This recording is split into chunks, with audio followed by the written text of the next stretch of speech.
Hey, what's happening, everybody? Once again, I'm Matthew with Watty's channel, and today we are continuing on with the review of the 1990s WCW Galoob action figures.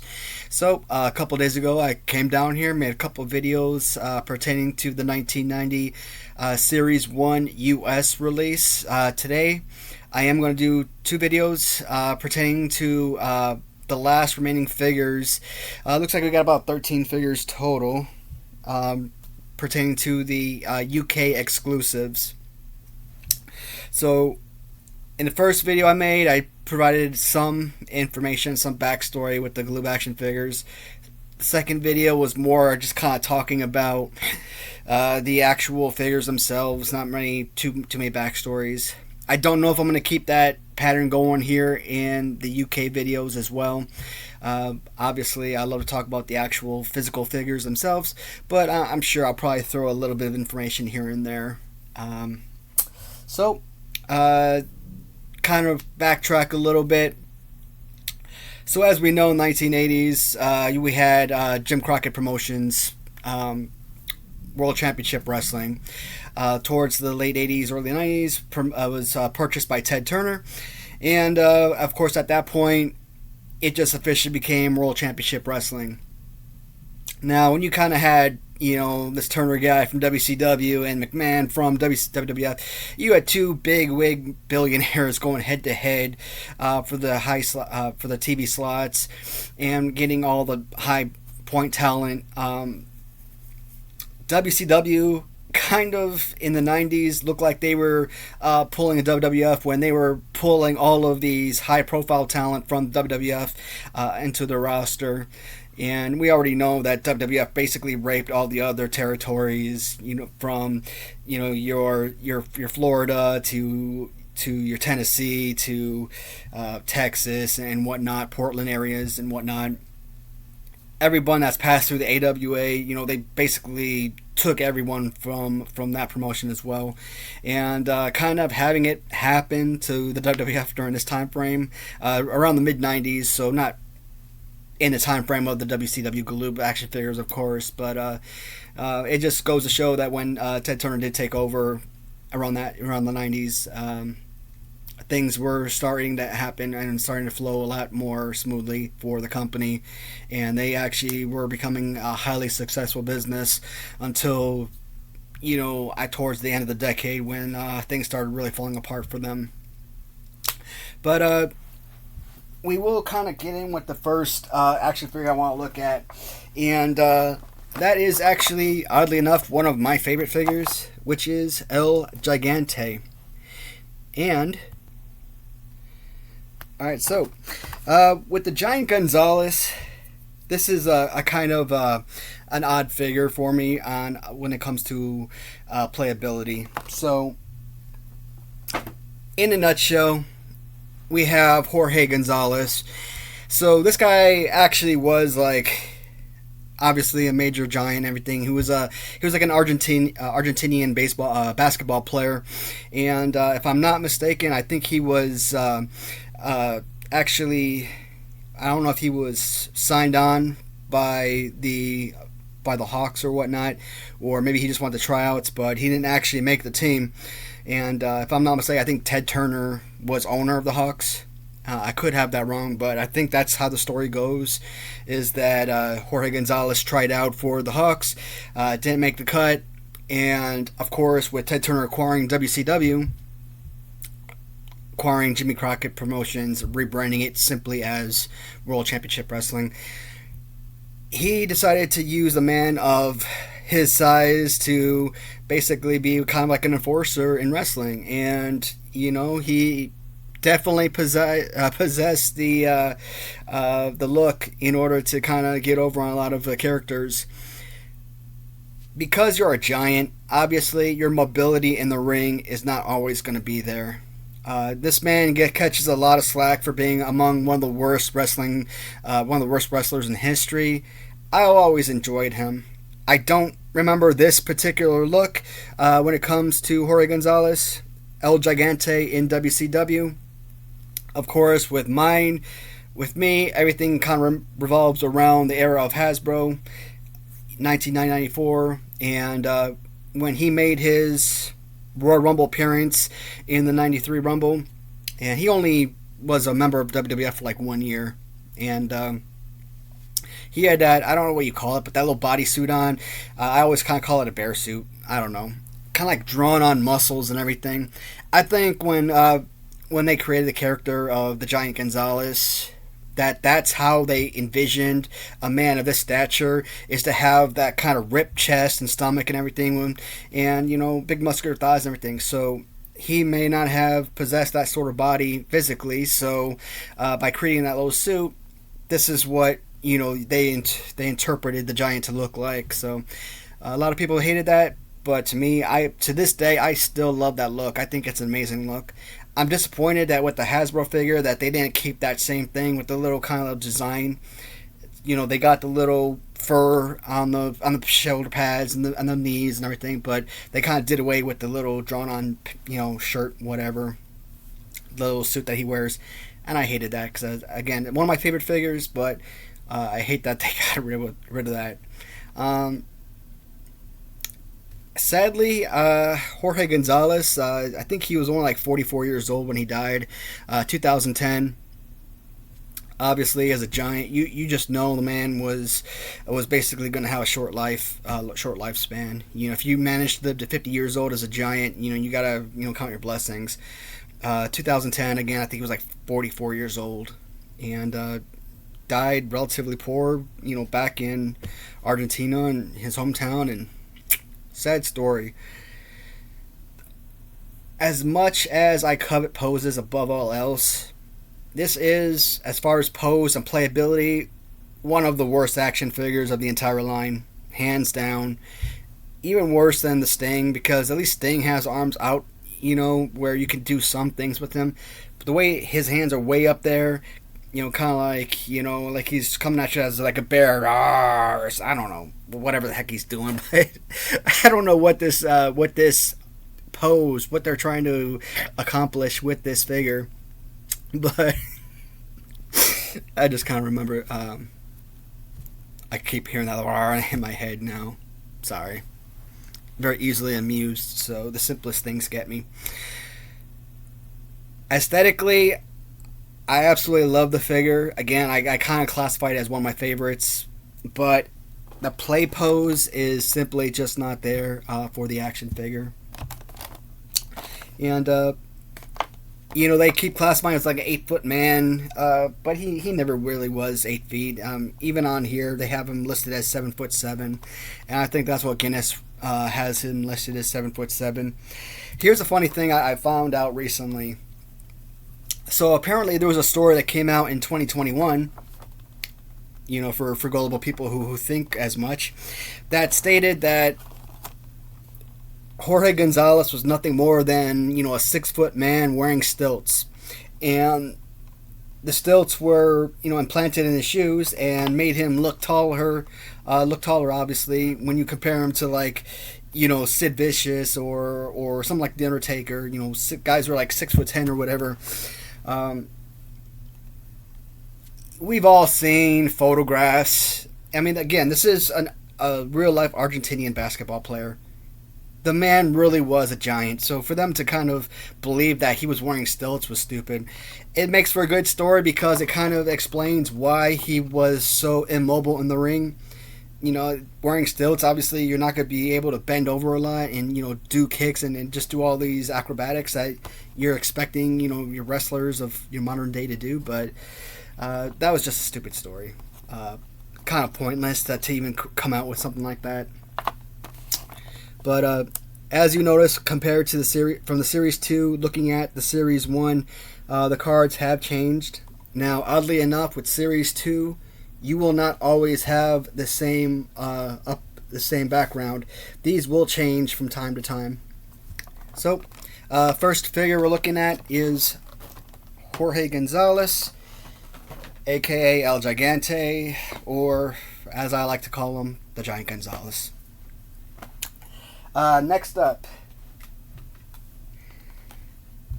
something that kind of one of those figures I thought I would never own.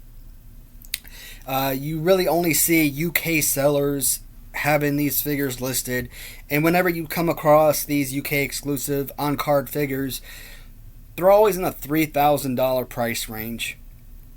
I don't care how rare that figure is, I am never paying $3,000 for an action figure. It just ain't happening. That LJN Big Boss Man, completely different story. Getting that on card, amazing. But for a Galoob, to this day, I still don't consider Galoob to be the high end of value. Now, luckily, I have been having a lot of business with a certain UK seller, and he offered me this figure, and I forgot what else I got. I got something else as well.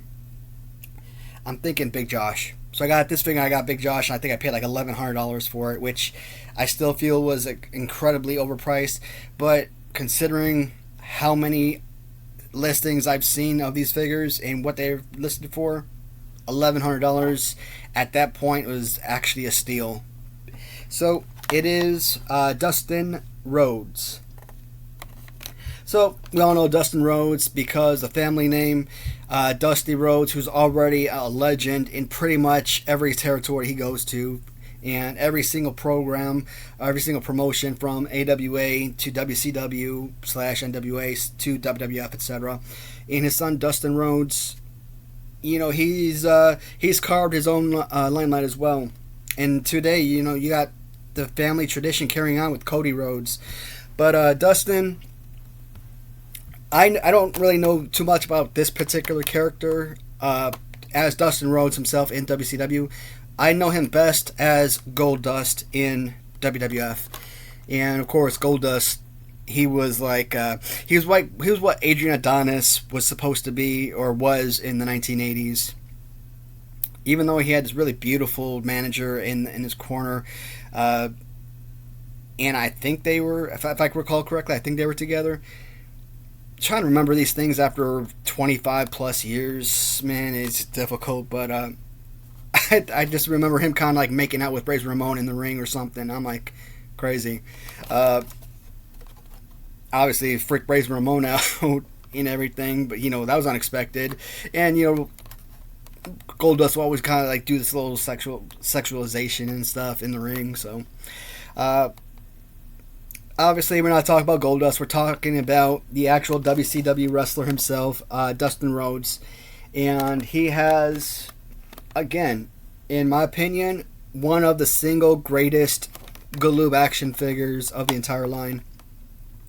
So they got him listed here at 6'5" from Austin, Texas, sure enough. Favorite hold, Bulldog. I don't know what a Bulldog is as a hold. Creating his own legacy in power, speed, and in-ring savvy. Nice. So, another interesting thing about this figure that you'll notice differently compared to other Galoob action figures, the belt. If you have a Dustin Rhodes belt, you have yourself, you're sitting on a stockpile of money right now. Now, some folks, and myself was included for the longest time, well, isn't it just simply a regular WCW golden belt? Just like any other? No. If I'm not mistaken, I think the other latches, because these are much smaller figures, I think there's like maybe 6 latches or so on these belts. And this one, I believe, has 8 latches because it's obviously, he's got a much wider waist around the figure. So an 8-latch WCW belt will generally cost you around $125. And think about that. The Dustin Rhodes figure loose himself is generally around a $125 figure. So to get one with original belt, you know, you're looking at, you're going to pay around $250, $300 for this figure, no doubt.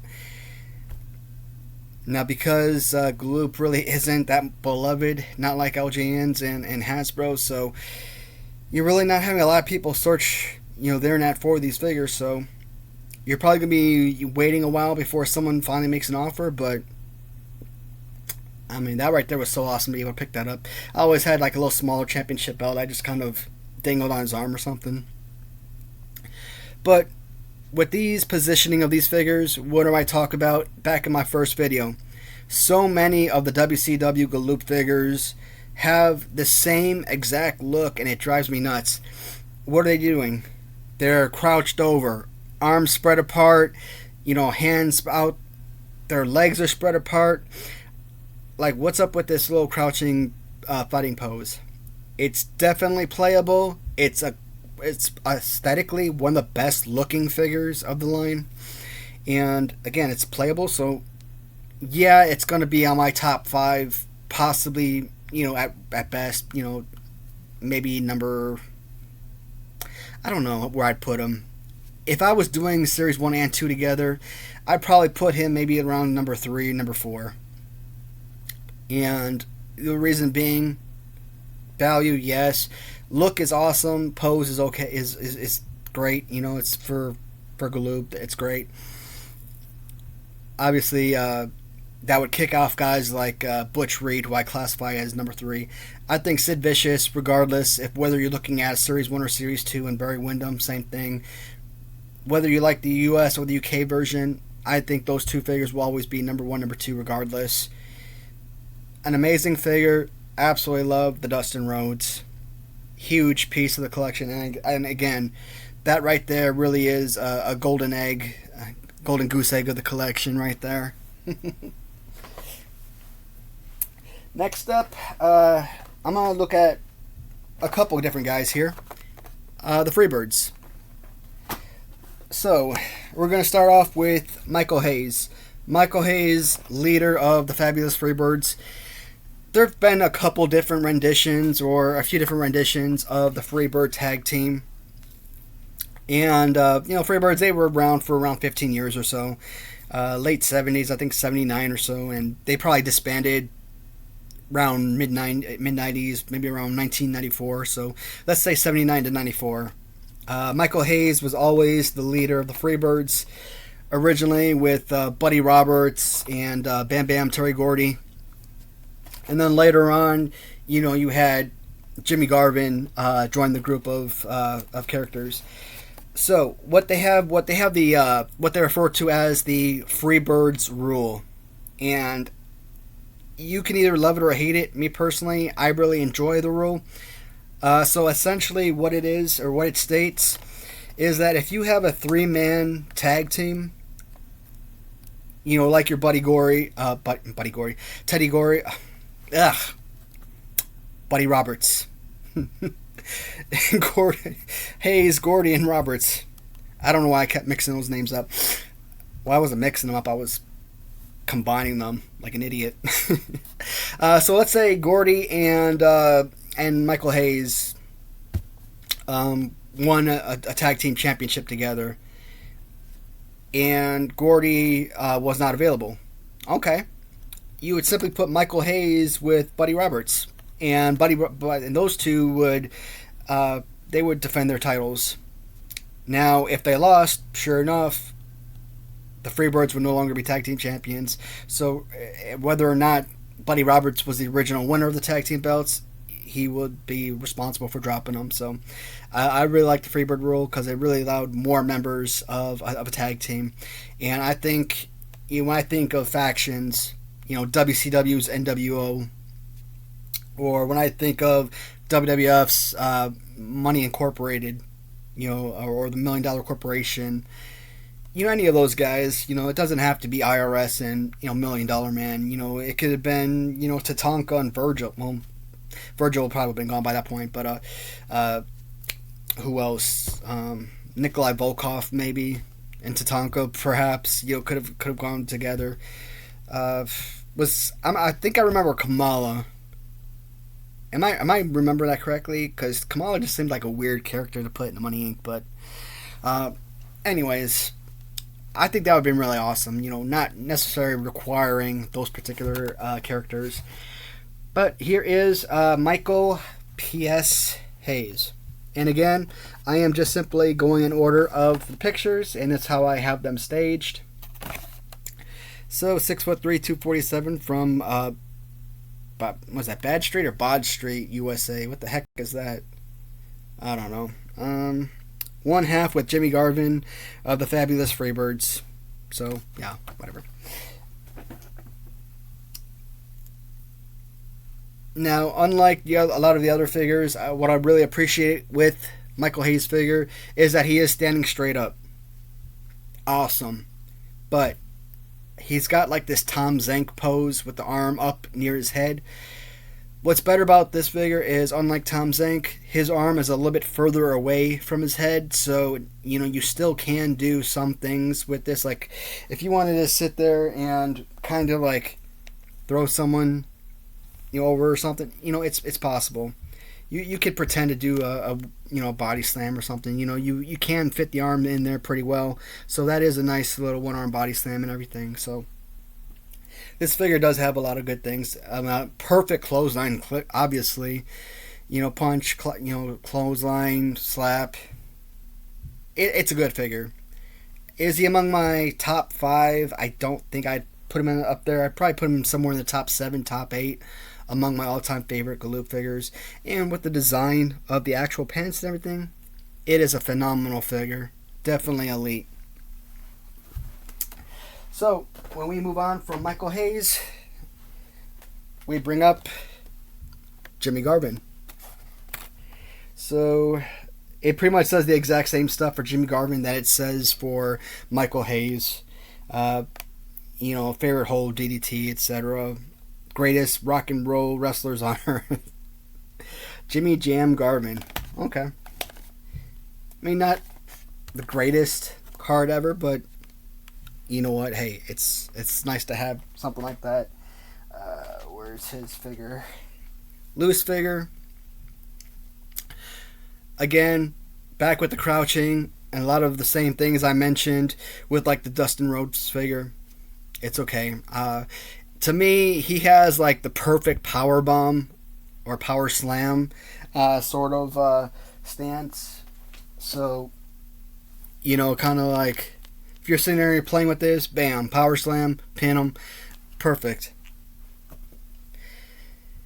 A lot of times when, you're sitting there and you're holding these figures, it's like, man, you just want to be a kid again and just want to have some matches. And sometimes I'll sit there and I will kind of like beat them back and forth for like a minute, a few seconds. And even those few seconds bring some joy. And this is a good one. So you do got to kind of be careful when you're on like eBay or whatnot.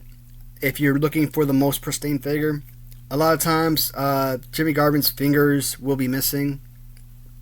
I've had some figures that I've sold with missing fingers, but they're normally bundled with like other figures. So whoever's buying them, they normally get like a good deal, pretty good deal for these particular figures. Jimmy Garvin, do I have any follow-up stories with this guy? I don't think so. That is the 2-pack. So, Freebirds do have 2 different box sets. They obviously have their dual set, kind of like the dual cards that I've been showing you guys in the past. And they also have like these little modulator type of 2-packs. So, the Fabulous Freebirds and Sound Module. Now, this says it's made by Hornby.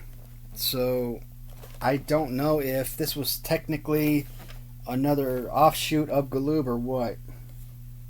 But, I mean, everything looks like identical, so I would assume that would be part of the exact same Galoob family, right? But you got nice little graphics on the back, among some of my favorite graphics. And again, with the same exact figures, no difference with the belt. And then you got the little sound module right in there. And that's what it kind of looks like up here. So again, I do classify this as one of my dual tag team sets. Because I have this, do I really need the other one? If I ever come across it, absolutely I'll pick it up. But for now, just having this, awesome. So, the last figure that I'm going to look at for this lot, and let's see, 1, 2, 3, 4, 5, 6. So, thought I had more than just this. Okay. So, I'm going to have 5 figures now, and 6 figures next time to look at. And again, I don't have every single card figure.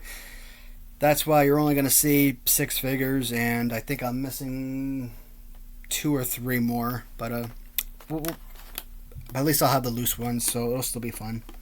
So I mentioned the Dustin Rhodes, and I also picked up the Big Josh figure. Again, kind of sticking with the same background, keeping these guys in order. Big Josh is an absolutely fantastic, aesthetically looking figure, and I really like the little bat accessory. So, Matt Osborne. I recently watched a documentary on this guy, and it's actually one of the saddest stories. So, we know Matt Osborne, aka Matt Bourne, as Doink the Clown. Man originated in the 80s, probably AWA or something. Just an absolutely phenomenal talent, beloved by so many. Cactus Jack was kind of almost in tears when he was kind of, talking about him. Mick Foley was talking about Matt Osborne, Matt Bourne, whatever you want to call him. So, basically, and it's kind of hard to talk about someone that's died, and especially died in kind of the way that he did. But his life was tormented by drugs and alcohol, man. I mean, abuse is no joke, and it's difficult, especially if and there's people that personally that suffer from those type of demons. It's never easy talking to them, and it's definitely not easy talking about even those that you may not have known personally. Just a brilliant talent that just couldn't catch up. He had to live with his father.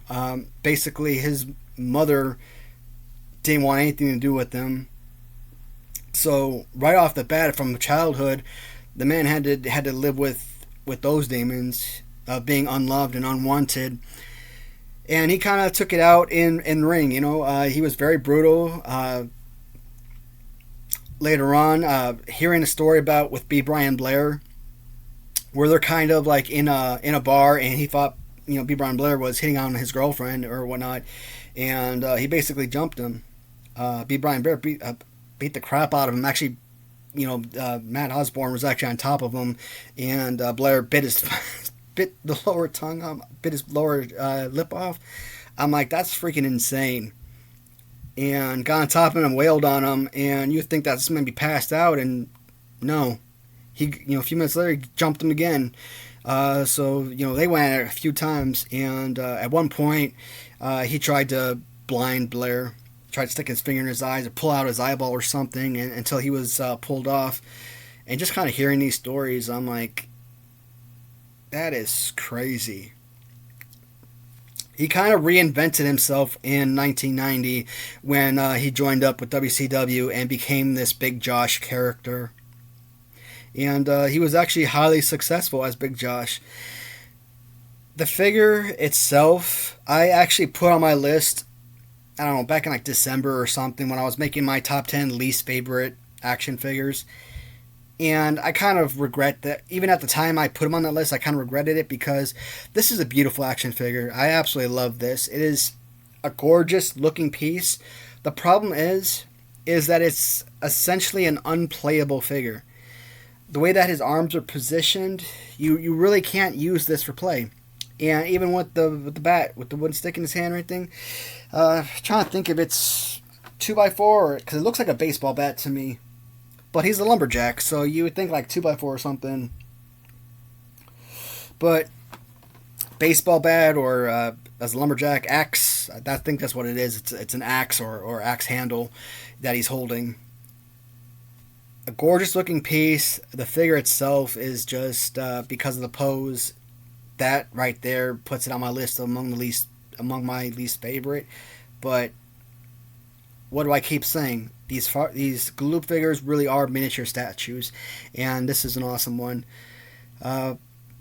Big Josh, and I think I don't know if you would say if it was a mistake or not. When the WWF came calling, And, you know, they do their gimmicks, obviously, in the early 90s, and they had this little clown that they wanted, or evil clown, and he came up with the Doink gimmick. He really made that gimmick his own. And there was like a WrestleMania or something where he was like facing Crush, and there was end up being two Doinks in the ring, and, you know, he obviously despised that. Once he got fired for, you know, drugs and drinking and everything, they had to replace him with a new Doink. Well, there have been a couple different Doink replacements. Once you put on the suit, the wig, the face paint, you know, not many people were really going to be able to tell the difference. And I knew I never did as a kid. I never knew anything about different characters. I always thought, same Doink. He kind of fell into this depression, and all of a sudden, he's alone in his house, and what does he have to squash the demons and to squash those memories? Drugs 24/7. And that Doink character really was his life. You know, it wasn't just something that he was portraying. He really made that his own, and he actually went on to like the indie circuit and started portraying Doink in these lower market stadiums. And then they tried to like sue him for using the Doink character, and then he countersued because, you know, hey, this is my character. But Matt Osborne. Anyone that knows the Matt Osborne story, if you get the opportunity to look up that documentary, it was beautifully done, I think, but at the same time, it really gets you emotional, man. It's just really sad story. I mean, I don't think it'd bring anyone to tears or anything, but it's still it was well done. I think it was a beautiful story, sad story. Depressing story, to knowing how this kind of talent could have been something truly amazing. Yeah. All right. These videos aren't supposed to be sad. What am I doing?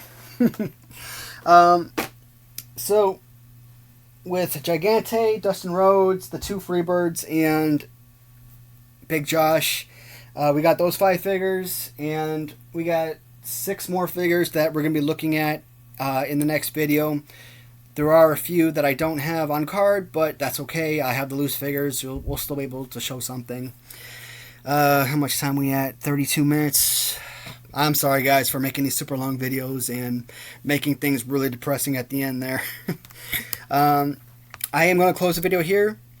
So today's date is... What's today? Today is Sunday, July the 2nd. So I'm going to have this posted on Monday morning. So... that means around Wednesday morning or so, we'll have part 2 of this review submitted. And then I'm going to start working on the AWA Remcos. Alright, thank you so much for watching, everybody, and I will talk to you in the comments and see you in the next video. Goodbye, everybody.